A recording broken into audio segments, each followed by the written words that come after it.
Assalamualaikum warahmatullahi wabarakatuh. Kembali lagi dengan saya Roni di Berpacu dalam Misteri. Gimana kabar kalian? Semoga kalian diberikan kesehatan, rezeki yang cukup, dan diberikan ketenangan di dalam hidup. Kali ini saya akan melanjutkan cerita horor karya dari Seku Kafi yang berjudul Penguasa Lelembut, atau bisa dibilang part keduanya ya.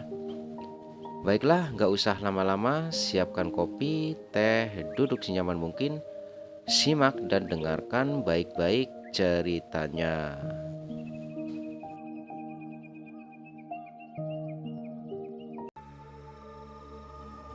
Hari Minggu merupakan hari kebebasan bagi Aruna. Ia bisa bangun siang dan berleha-leha di kamarnya. Namun, tiba-tiba saja acara liburnya terganggu saat Desi mengajaknya untuk pergi ke pasar Minggu. Aruna bergegas mengganti pakaiannya, kemudian keluar menghampiri Desi dan Sheila yang sudah menunggunya di teras rumahnya. Desi dan Sheila berjalan lebih dulu. Ia lalu membuka pagar bambu yang memisahkan tempat pemakaman umum dan rumah mereka. "Pi, kok kita jalannya ke makam? Katanya mau ke pasar Minggu," tanya Aruna heran. "Kita lewat jalan pintas agar cepat sampai," jawab Desi. Kaki Aruna bergetar saat akan melangkah ke area pemakaman. Mau tidak mau, Aruna mengikuti langkah Desi dan juga Sheila, meski matanya akan melihat berbagai jenis makhluk halus yang kesiangan karena eksistensi mereka di malam hari. Mata Aruna melihat ke arah sumur burung yang sudah lama tidak digunakan, serta rumah kosong yang tidak ada atapnya. Hanya tembok yang masih kokoh dan dikelilingi pohon rambat membuat bangunan yang sudah terbengkalai itu terlihat semakin menyeramkan. Aruna memalingkan wajahnya ketika sosok yang pernah ia lihat bermain dengan Sheila kini mengikuti mereka.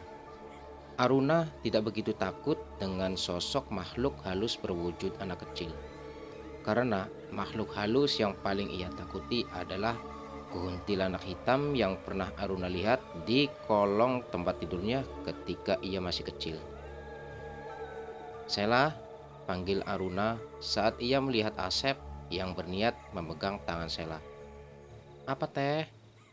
tanyanya polos. Aruna tersenyum kemudian menyingkirkan Asep yang berada di sisi kanan Sheila. "Ayo kita jalan." Sheila dan Aruna berjalan beriringan sedangkan Desi menggiring mereka dari belakang. Mereka terus berjalan melewati pemakaman hingga berhenti di sebuah jembatan kecil yang hanya menggunakan 3 bongkahan bambu besar berjajar sebagai penghubung. Mereka terus berjalan melewati pesawahan. Aruna melihat sekelilingnya hingga ia akhirnya sadar. Di seberang sana merupakan jalan yang biasa ia dan Dewi lewati sepulang sekolah. "Pi, temanku bilang tempat ini angker," ucap Aruna sambil terus berjalan. "Bukannya angker, jalan ini jarang dilewati banyak orang dan hanya digunakan oleh para petani untuk sampai ke sawah mereka. Jalan di sini juga terhubung dengan area pemakaman serta pohon besar, jadi terkesan angker," jelas Desi. Langkah Aruna terhenti saat ia melihat ular besar seperti sedang berjemur di atas batu besar yang ada di tengah sawah. Mata Aruna dan ular tersebut saling bertatapan. Bahkan ular itu terlihat berdiri ketika Aruna terus menatapnya dengan tajam.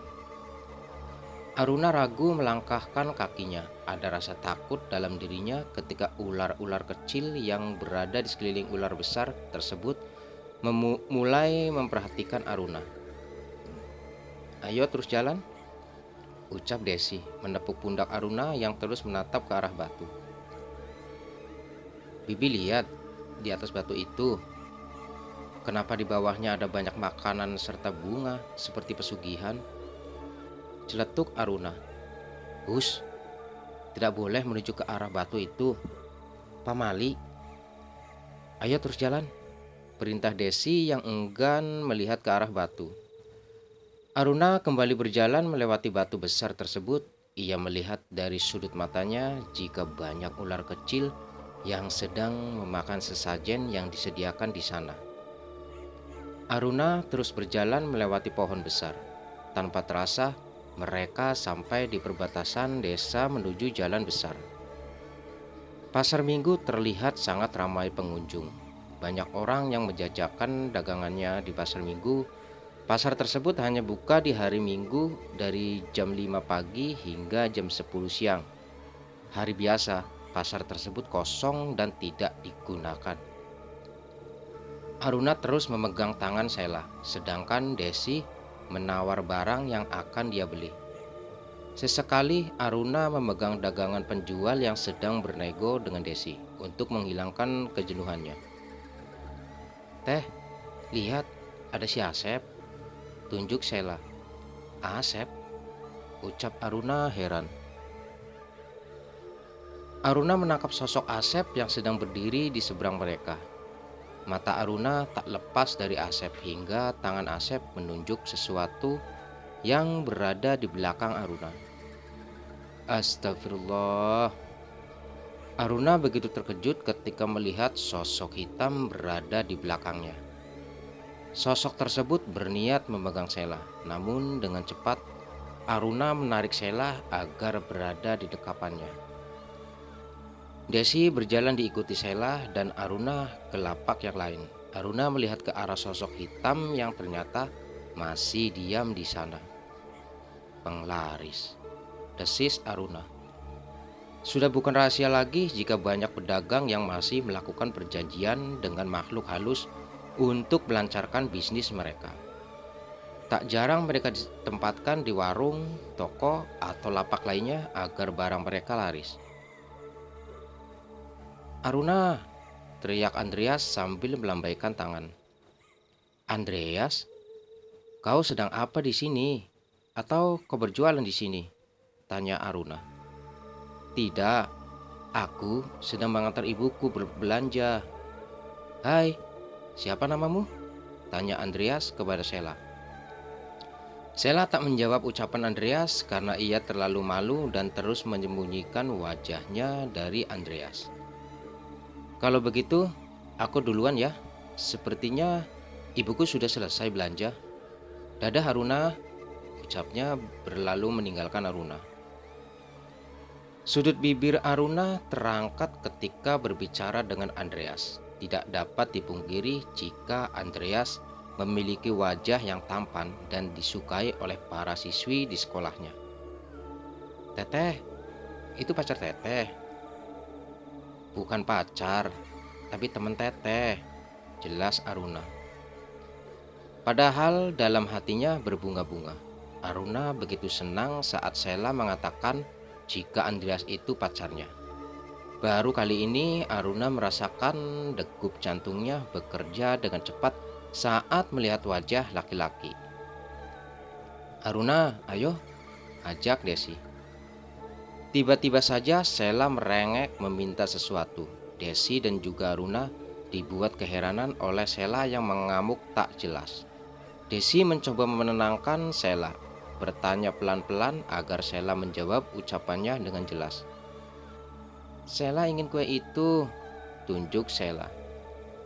Desi kemudian mengajak Aruna dan juga Sheila untuk mampir ke toko kue. Pelanggan toko kue tersebut sangat banyak, bahkan Desi harus mengantri untuk membeli kue coklat kesukaan Sheila. Setelah menunggu selama 15 menit, Desi menghampiri Aruna dan Sheila yang sedang menunggunya di depan toko. Senyum terpancar di bibir Sheila saat mendapatkan apa yang dia inginkan. "Ayo kita pulang," ucap Desi membuyarkan lamunan Aruna. Setelah selesai berbelanja sayuran, pakaian serta perabotan rumah, mereka pun pulang. Kali ini Desi mengajak Sheila dan Aruna melewati jalan yang berbeda. Dia juga takut kalau harus melewati tempat tadi. Tanpa Aruna sadari saat melewati batu besar, Desi melihat ular di pinggiran sawah yang sedang mereka pijak. Meski tidak bisa melihat makhluk halus seperti Aruna, tetapi Desi bisa merasakan kehadiran mereka termasuk ular yang tadi ia lihat. "Kamu kalau pulang lewat sini, Nak?" tanya Desi. "Iya, Bi," jawab Aruna. Mereka terus berjalan, biasanya Dewi mengajaknya melewati jembatan. Namun, tidak dengan Desi. Ia kembali berjalan melewati jalan pintas menyusuri sungai. Jalan tersebut ternyata mengarah ke depan rumah kosong yang sudah dipenuhi rumput liar yang tingginya sepinggang Aruna. Sepintas, ia melihat sosok nenek-nenek yang sedang duduk di depan rumah kosong tersebut. Aruna memalingkan wajahnya saat netra mereka bertemu.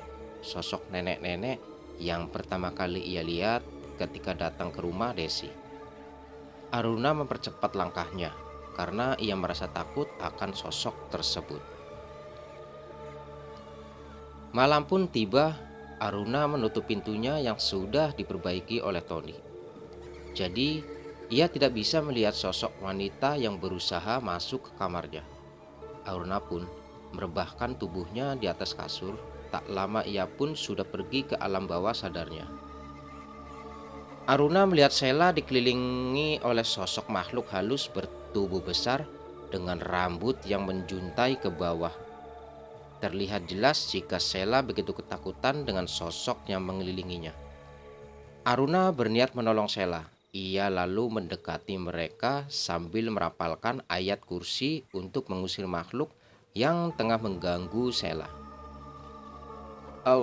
Allahu la Allah. Suara Aruna tercekat, mulutnya seperti terkunci saat akan membacakan ayat kursi. Sekuat tenaga, Aruna mencoba melawan rasa takutnya. Ia mulai membaca kembali potongan ayat kursi. Meski terus gagal dan balik lagi ke awal, akhirnya Aruna bisa menyelesaikan potongan ayat kursi tersebut. "Jangan ikut campur," ucap salah satu makhluk yang diketahui merupakan sosok kuntilanak. Tak menghiraukan ucapannya, Aruna terus membaca ayat kursi, berjalan mendekati Sheila yang sedang menangis. Tubuh Aruna bergetar hebat. Matanya terasa panas ketika wajah kuntilanak itu semakin dekat dengan wajahnya. Aruna tak berniat mengedipkan matanya. Ia malah menentang kuntilanak tersebut untuk melihat wajahnya. Wajah kuntilanak tersebut semakin dekat dengan Aruna. Bola mata Aruna memerah ketika ia melihat mata kuntilanak yang semakin dekat. "Sheila!" teriak Aruna, kemudian bangun dari tidurnya. Keringat berjujuran membasahi tubuh Aruna. Matanya pun terasa masih perih. "Astagfirullahaladzim. Untungnya hanya mimpi," gumam Aruna. Tirai jendela di kamarnya bergerak seperti tertiup angin, padahal jendela kamar Aruna tertutup dengan rapat. Aruna merebahkan tubuhnya dan kembali tidur karena jam masih menunjukkan pukul 3 pagi. "Nah, Aruna," terdengar suara Desi yang memanggil namanya. Aruna kemudian beranjak dari kasur, membuka pintu kamarnya. Tidak ada siapapun di depan pintu kamar Aruna. Aruna kembali menutup pintu kamarnya, berlari ke atas kasur, kemudian menutup kepalanya dengan selimut. "Aruna!" Suara ketukan pintu terdengar nyaring di telinga Aruna. Ia mencoba memastikan suara Desi yang memanggil namanya. Mata Aruna melihat ke jendela. Terlihat cahaya matahari yang masuk dari celah tirai yang sedikit terbuka. "Ya, Bi," ucap Aruna membuka pintu kamarnya. "Ada apa, Bi?" tanya Aruna. "Antar Bibi ke rumah sakit. Tubuh Sheila panas." "Paman kemana memangnya, Bi?" tanya Aruna. "Pamanmu sedang melayat ke rumah Bu Ima. Suaminya meninggal jam 3 pagi. Ayo, kamu siap-siap. Nanti biar paman ke sekolah, kamu meminta izin untuk tidak masuk sekolah. Iya, Bi. Aruna melihat Sheila yang terbaring lemah. Seketika ingatan Aruna kembali akan mimpinya semalam. Aruna pun bisa merasakan sosok kuntilanak dalam mimpinya, sedang berdiri di belakangnya ini. Wajah Desi terlihat begitu gusar. Ia terus mondar-mandir di depan ruang dokter. Sementara itu, Aruna menggendong Sheila yang tertidur di bahunya. Tubuh Sheila terkulai lemas seperti tak bertenaga, wajahnya pun terlihat begitu pucat. "Bi, dokternya di mana? Kasihan Sheila, badannya panas tinggi," ucap Aruna. "Masih ngantri, nah. Kamu duduk dulu ya. Pasti berat gendong Sheila," perintahnya. Aruna duduk sambil memangku Sheila yang sedang tidur. Sheila tidak mau digendong oleh Desi. Dia terus menangis hingga kejang.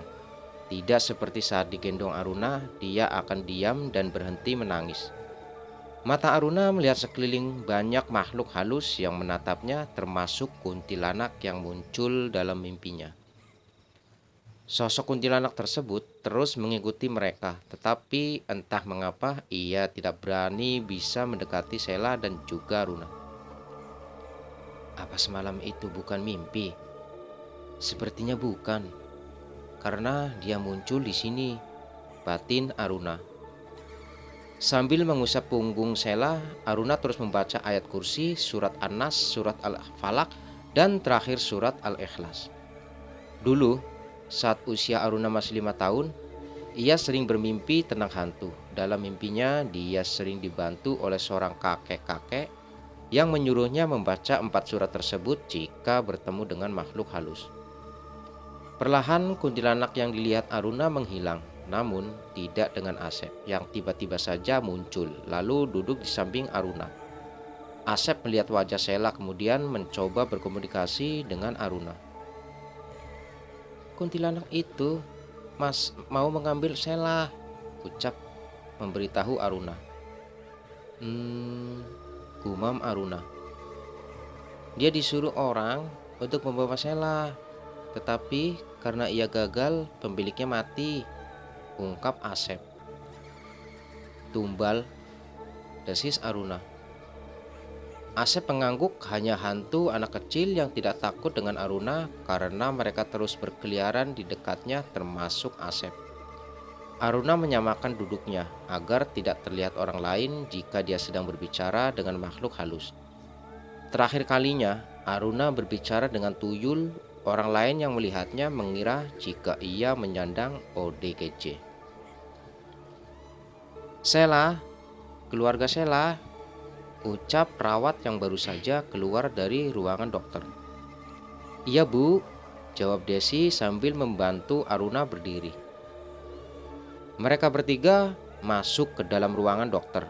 Aruna membaringkan Sheila di atas ranjang. Namun, seketika matanya terbuka membuat Desi yang melihatnya takut.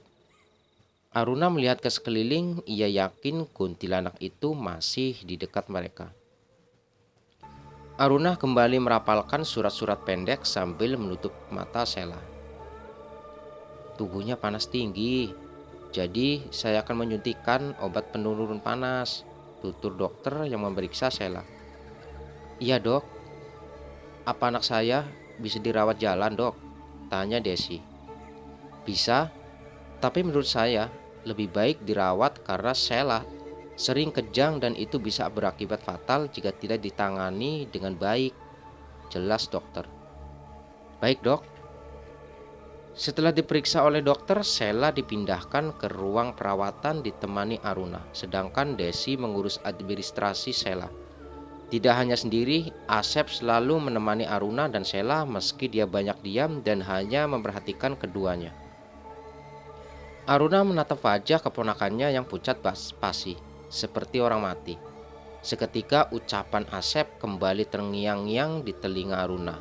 Ia tidak terima jika keponakannya akan dijadikan tumbal oleh orang lain.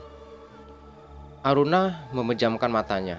Ia mulai memakai mata batinnya untuk melihat apa yang terjadi sebelumnya. hingga membuat Sheila tiba-tiba sakit. Bayangan tentang suami Ima yaitu Karto memberikan makanan untuk Sheila serta menitipkan dompet kepada Tony. Karto berpesan kepada Tony untuk menyimpan dompet tersebut dengan baik di rumah Tony. Tanpa rasa curiga, Tony menerima makanan serta menyimpan dompet yang diberikan oleh Karto. Aruna kembali tersadar ketika Asep menepuk pundaknya. Jika Aruna sudah sepenuhnya kembali, tiba-tiba saja Aruna ingat dan sosok nenek-nenek yang duduk di depan rumah kosong. "Asep, kamu tidak pulang. Nanti nenek mencari kamu," ujar Aruna. "Teteh bisa lihat Simba." Aruna mengangguk kemudian berucap, "Bukankah dia ibumu?" Asep menggelengkan kepalanya menjawab pertanyaan Aruna. "Bukan." "Lalu kenapa dia ada di rumah kamu?" tanya Aruna penasaran. "Dia penunggu desa. Dia yang menguasai desa tempat teteh tinggal." "Shh, dia datang." Seketika Asep menghilang dari sana. Bulu kuduk Aruna meremang. Ia yakin sosok nenek-nenek itu kini berada di sekitarnya. Aruna lalu kembali membaca ayat kursi, menghayatinya agar tidak salah ucap, karena saat dia gugup, dia tidak bisa membacanya dengan baik dan selalu berputar-putar. Hari mulai gelap, hawa dingin kembali dirasakan oleh Aruna. Suasananya mencekam, seperti di lingkungan rumah paman dan bibinya. Namun, ini lebih parah karena Aruna bisa dengan jelas melihat sosok dan wajah mereka yang hanya sekedar lewat atau mendekati Aruna. Mereka merasakan energi dari tubuh Aruna, bahkan beberapa di antaranya ingin berinteraksi dengannya. "Assalamualaikum," sapa Tony.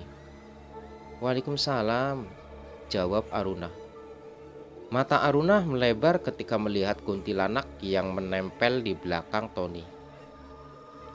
Aruna mencoba menghalangi Tony untuk menyentuh Sheila. Seketika mata Sheila melotot dan kembali kejang-kejang membuat Tony begitu panik. "Paman, bisakah tunggu di luar?" ucap Aruna memberanikan diri. "Kenapa paman harus tunggu di luar? Kamu tidak lihat kalau saat ini Sheila membutuhkan pertolongan," hardik Tony. Desi yang melihat Sheila kejang langsung memeluk tubuh Sheila kemudian berkata, "Cepat panggil perawat, ayah." Tony bergegas keluar memanggil perawat yang ada di sebelah ruangan. Tak jauh dari bilik Sheila, beberapa perawat berlari menangani Sheila, sedangkan Aruna mencekal tangan Tony untuk tidak masuk kembali ke dalam bilik Sheila. Aruna menatap Tony yang sedang gusar. Ia tidak tahu harus mulai dari mana untuk menjelaskan apa yang terjadi dengan Sheila. Karena Aruna takut jika Tony tidak akan mempercayai ucapannya. "Pak, Paman," ucap Aruna. "Bisa kita bicara sebentar?" sambungnya. Tony akhirnya duduk di samping Aruna, di depan ruangan Sheila. Aruna mencoba memberanikan diri untuk berinteraksi dengan sosok yang berada di punggung Tony. Tony yang melihat tingkah Aruna hanya menatapnya dengan tatapan penuh tanya. "Kenapa kamu mengikuti paman saya?" tanya Aruna. Tony yang tak paham dengan ucapan Aruna melihat ke arah Aruna yang sedang memejamkan matanya dan berbicara sendiri. Di alam bawah sadarnya, Aruna sedang memegang tangan kuntilanak yang berada di punggung Tony. Meski ia takut, Aruna mencoba untuk melawan rasa takutnya. Karena ini menyangkut nyawa orang yang tidak bersalah, sepertinya tidak adil jika orang lain yang harus mati, sedangkan sang pemilik hidup tenang dan semakin kaya. "Aing disuruh nyokot eta budak, nganku sia halangan. Jadi majikan aing nu dihakan. Ayeuna aing di dieu. Dak mamang si anu nyekel duit bibitna." Aruna membuka matanya setelah mendengar penuturan kuntilanak yang menempel di punggung Tony. Akhirnya Aruna paham kenapa sosok ini tetap mengikuti Sela. Karena benda perjanjian antara Kardi dan kuntilanak berada di tangan Tony. Tony yang melihat Aruna melotot langsung menepuk pundaknya agar Aruna sadar. Nah, Aruna, astagfirullah. Aruna mengusap wajahnya, lalu menatap Tony kemudian berkata, apa paman memegang uang yang diberikan oleh suami Ibu Ima? Uang? Pak Karto tidak memberikan paman uang.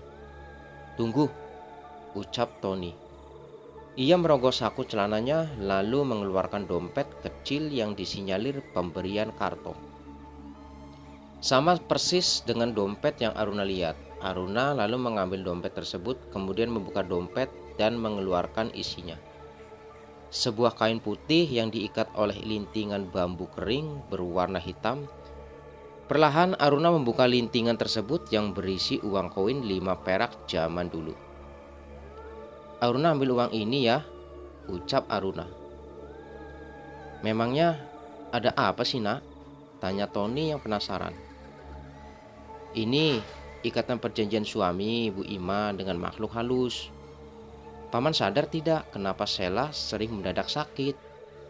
Tapi setelah ditangani kakek, Sela sembuh. Tony menggelengkan kepalanya karena memang dia tidak mengerti apa yang dibicarakan oleh Aruna. Sudah beberapa kali suami Bu Ima ingin menumbalkan Sela demi kemakmuran hidupnya sendiri, sambung Aruna. Wajah Tony berubah seketika. Ia baru sadar jika selama ini Kartos sering menanyakan keadaan Sela. Bahkan dia sering membelikan makanan untuk Sela karena memiliki maksud lain di balik kebaikan yang selama ini dia berikan. Padahal beberapa orang sudah mengingatkan Tony dan menyuruhnya untuk tidak menerima apapun dari Bu Ima ataupun Karto, karena mereka bilang Bu Ima dan Karto melakukan pesugihan agar mereka kaya. Tony tidak terlalu percaya akan ucapan mereka, karena Tony pikir mereka hanya iri kepadanya yang selalu mendapatkan perhatian lebih dari mereka. Bodoh, paman bodoh sekali Aruna, ucap Tony menyesali perbuatannya. Sebaiknya paman besok bawa dompet ini dan simpan di rumah Bu Ima. Paman akan lihat sendiri apa yang terjadi selanjutnya. Tony mengernyitkan dahinya mendengar ucapan Aruna. Ia mengepalkan tangannya hingga buku jarinya memutih menahan emosi akan Ima dan Alarto. Ulah nyampuran urusan aing. Sianya sia, aingnya aing. Ulah ngalawetan wates. Aruna terperanjat ketika sosok kuntilanak itu mendorongnya dengan kasar hingga ia terbangun dari tidurnya. Seperti nyata, bahu Aruna pun terasa nyeri saat akan digerakkan. Mata Aruna melihat ke arah jam dinding yang menunjukkan pukul 3 pagi. Ia beranjak dari kursinya untuk mengambil air wudhu. Suasana berubah menjadi hening dan terasa dingin. Padahal jendela Sela, pintu ruangan Sela tertutup rapat. Aruna menggelar sajadah lalu mengenakan mukena untuk melaksanakan sholat tahajud. Allahu Akbar. Aruna merasakan kehadiran makhluk-makhluk halus berada di belakangnya, menatapnya dengan tajam. Jantung Aruna berdetak dengan kencang, merasakan ketakutan dalam dirinya. Baru rakaat pertama, kakinya terasa berat. Aruna kemudian merapalkan ayat suci dengan suara yang kencang agar ia tidak merasa takut lagi hingga akhirnya ia selesai sholat. Desi yang saat itu terbangun karena suara Aruna yang terdengar nyaring pun menatap dengan tatapan yang sulit diartikan. Assalamualaikum warahmatullahi. Assalamualaikum warahmatullahi. Aruna memanjatkan doa untuk dirinya serta keluarganya agar selalu dilindungi oleh Allah Subhanahu wa Ta'ala. Amin. Setelah menyelesaikan sholat tahajud, Aruna berdiri kemudian melipat kembali mukena yang sudah ia gunakan. Aruna melihat ke arah Desi yang sedang menatapnya, tetapi tatapannya seperti kosong karena Desi hanya diam dan sama sekali tak berkedip. Entah hanya bayangan saja atau memang nyata, Desi melihat sosok makhluk halus yang menggunakan mukena di belakang Aruna. Ia begitu terkejut saat makhluk berwajah gelap dan bermata merah itu melihat ke arahnya. Bi Desi, ucap Aruna sambil menggoyangkan bahunya. Astagfirullah, tutur Desi. Desi mengusap wajahnya saat kesadarannya kembali. Aruna mengambilkan air minum untuk Desi agar ia lebih tenang. Tangan Desi menggenggam jemari Aruna, lalu memutar tubuhnya. Aruna yang tidak mengerti apa yang sedang terjadi dengan Desi hanya mengikuti arahan tangannya. Siang harinya, dokter telah memeriksa kesehatan Sheila dan sudah diperbolehkan untuk pulang. Tony mengurus administrasi Sheila, sedangkan Desi membereskan pakaian Sheila selama ia dirawat di sana. Sheila terus menggenggam tangan Aruna sambil memainkan bonekanya. Teh, Asa bilang ada teteh-teteh tinggal di rumah kita, ucap Sheila. Kapan Asa bilang ke Sheila? Tanya Aruna. Barusan, dia bisik-bisik ke Sheila, jawab Sheila polos. Aruna melihat ke sekeliling tidak menemukan Asep di sana. Aruna menatap Sheila yang masih bermain dengan mainannya. Setelah selesai membayar biaya rumah sakit, Tony menggendong Sheila sedangkan Desi dan Aruna membawa tas di tangan mereka. Tony memanggil tukang becak yang akan membawa mereka kembali ke rumah. Aruna duduk bersama Desi, sedangkan Tony bersama Sheila di becak yang lebih dulu berjalan. Sepanjang perjalanan ke rumah, tukang becak tiba-tiba saja mengajak berbicara Desi untuk menanyakan alamat mereka. Kita ikuti yang depan aja, Bu. Kalau boleh tahu, memangnya rumah Ibu di mana? Tanya tukang becak. Di desa perbatasan, Pak. Wah, desa itu kan angker, Bu. Desa pembuangan jin, ucap tukang becak dengan selingan tawanya. Katanya di sana bisa digunakan untuk pesugihan ya, Bu. Katanya, Pak, tapi tidak tahu benar atau hanya gosip belaka, jawab Desi. Aruna mengernyitkan dahinya. Desi tak pernah membicarakan soal desa tempat mereka tinggal. Desi selalu mengalihkan pembicaraan jika Aruna bertanya tentang sosok-sosok yang ia temui di rumahnya. Seolah menjadi kesempatan, Aruna akan mulai mengulik tentang desa Cigede. Beberapa pertanyaan di otaknya yang belum mendapat jawaban dari siapapun. Aruna berdehem, kemudian memberanikan diri untuk bergabung dengan pembicaraan Desi dan juga tukang becak. Bapak pernah dengar tidak jika di desa tersebut sering meminta tumbal? Tanya Aruna yang membuat Desi terkejut dibuatnya. Hus, sahut Desi sambil menggelengkan kepalanya. Sepertinya Desi tidak memperbolehkan Aruna untuk ikut berbicara membahas desa mereka. Katanya sering, Neng. Itu penghuni batu besar yang suka meminta tumbal setiap tahunnya. Kalau bulan Mulut, aparat desa Cigede dan Ciatep sering membawa tape untuk disuguhkan di bawah batu, jelasnya. Awas, Pak, teriak Desi saat becak mereka akan menabrak kucing hitam yang melintas di depannya. Tukang becak tersebut tiba-tiba menghentikan becaknya hingga Aruna dan Desi hampir terpelanting ke depan kalau saja mereka tidak saling berpegangan ke tiang. Tukang becak tersebut turun dari kemudinya, lalu memastikan Aruna dan Desi baik-baik saja. Mata Aruna menangkap sosok nenek-nenek yang sedang berdiri menatap ke arahnya. Setelah memastikan Aruna dan Desi aman, tukang becak tersebut kembali mengayun becaknya. Netra Aruna terus menatap ke arah sosok nenek yang tak lepas dari pandangannya.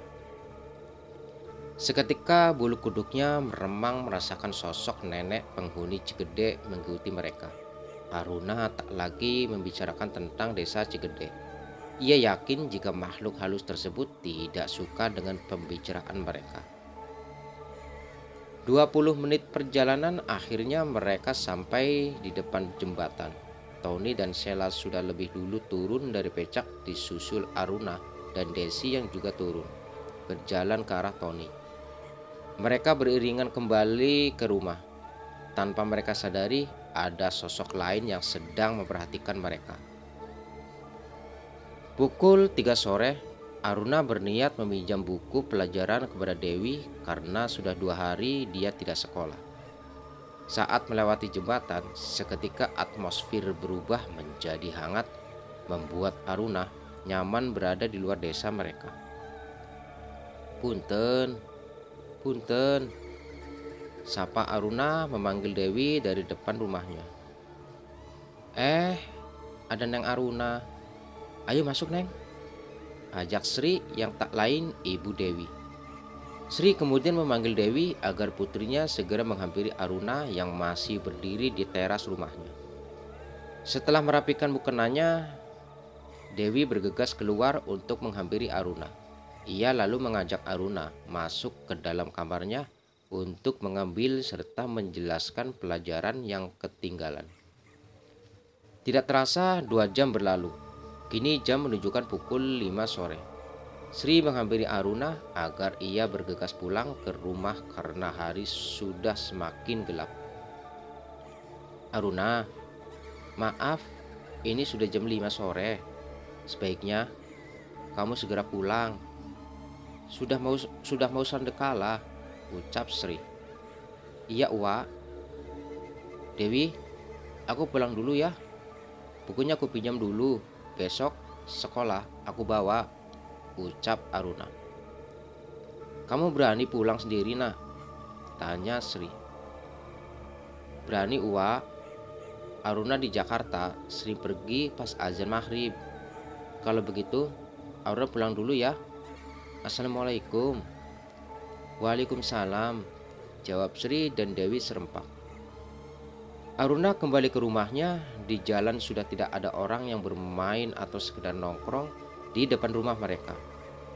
Seperti desa tak berpenghuni, sepi padahal masih jam 5 lebih dan belum terdengar azan maghrib. Semua lampu di setiap rumah yang Aruna lewati sudah menyala. Jendela serta tirainya pun tertutup dengan rapi. Dengan cepat Aruna melangkahkan kakinya. Aruna yakin jika terjadi sesuatu dengannya, tidak akan ada orang yang menolongnya. Neng. Langkah Aruna terhenti saat mendengar suara seseorang yang memanggilnya. Aruna melihat ke sekeliling tetapi tidak ada orang di sana. Aruna kembali berjalan, tak berniat menoleh ke belakang. Ia tidak mau berinteraksi dengan lembut. Neng. Suara itu terdengar semakin dekat. Aruna mempercepat langkahnya hingga hampir berlari sebelum akhirnya sebuah kerikil mengenai kepalanya. Au! Lirih Aruna. Aruna mengadu kesakitan ketika kepalanya terasa sakit terkena kerikil. Mata Aruna melihat kerikil lalu berjongkok untuk mengambil kerikil tersebut. Ketika mengetahui seseorang melempar kerikil ke kepalanya, ia refleks menoleh ke belakang dan melihat seorang nenek-nenek yang sedang berdiri di belakangnya, membuatnya terkejut setengah mati. Oke teman-teman, segini dulu ceritanya. Kita lanjut ceritanya di part selanjutnya. Jangan lupa bantu subscribe, like, dan komen sebanyak-banyaknya agar kalian bisa mendengarkan cerita-cerita dari Berpacu dalam Misteri lainnya. Terima kasih sudah menyimak dan mendengarkan cerita dari channel ini. Selamat malam, selamat beristirahat. Saya Roni undur diri. Wassalamualaikum warahmatullahi wabarakatuh.